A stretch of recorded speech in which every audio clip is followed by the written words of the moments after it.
Welcome sa ating YouTube channel Creepy Tambayan.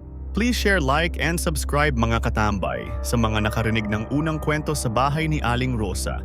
Maraming salamat sa inyo, sana nagustuhan nyo at kung nagustuhan nyo, please like the video. Maraming salamat. Huwag na natin patagalin pa at ito na ang kwento natin para sa gabing ito.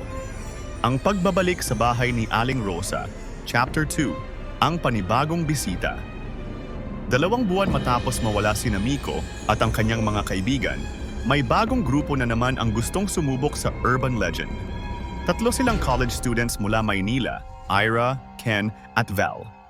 Gumagawa sila ng docu-film tungkol sa pinaka-nakakatakot na bahay sa Pilipinas. Nagbabala na ang mga matatanda. Huwag kayong pupunta doon. Hindi bahay ang bahay na yon, isa yang bunganga ng impyerno. Pero may dala silang drone, camera, at kumpiyansa. Hindi nila alam. May nagbubukas na naman ng pinto ng impyerno. Unang kabanata, ang unang hakbang. Sa unang hakbang pa lang sa lupa ng bahay, nanginig ang lupa. Walang lindol sa probinsya, pero tumigil ang mga ibon sa paglipad. Tumigil ang hangin. Paglapit nila sa bahay, nakita nilang bukas ang pinto. Walang tao, pero may sumisitsit. Shh! Huwag maingay! Tulog pa siya. Hindi nila pinansin, hanggang sa marinig nila ang boses sa walkie-talkie. Nakikita niyo rin ba yung bata sa hagdan? Lahat sila lumingon. Wala, pero ang camera nakafocus sa batang nakatayo. Wala ang mata, wala ang bibig. Pangalawang kabanata, ang kwarto ng mga multo umakyat sila sa itaas.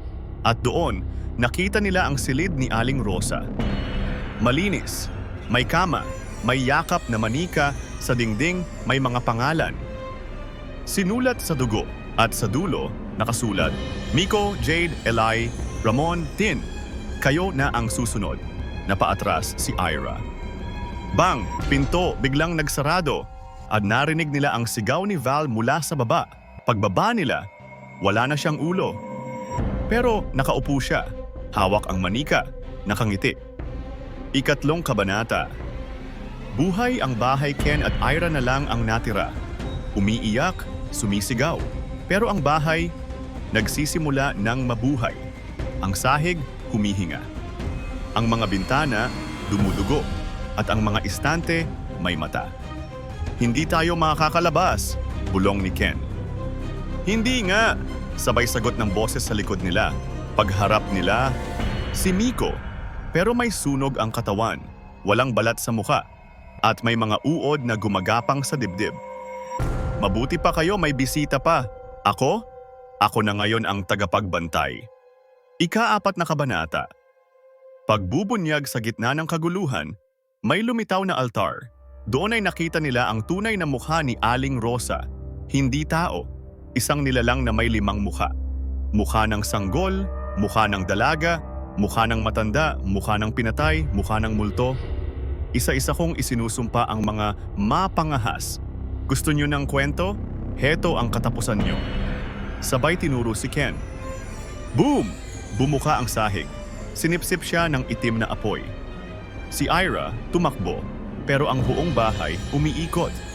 Hindi niya makita ang labas, at ang bawat pinto bumubukas sa isang bangungot. Una, nandoon ang bangkay ng nanay niya, umiiyak. Pangalawa, nakita niya ang sarili niyang kabaong. Pangatlo, isang salamin, pero wala siyang mukha. Sa huling footage ng camera, napanood ng mga pulis ang huling eksena. Si Ira, tumatawa, hawak ang manika.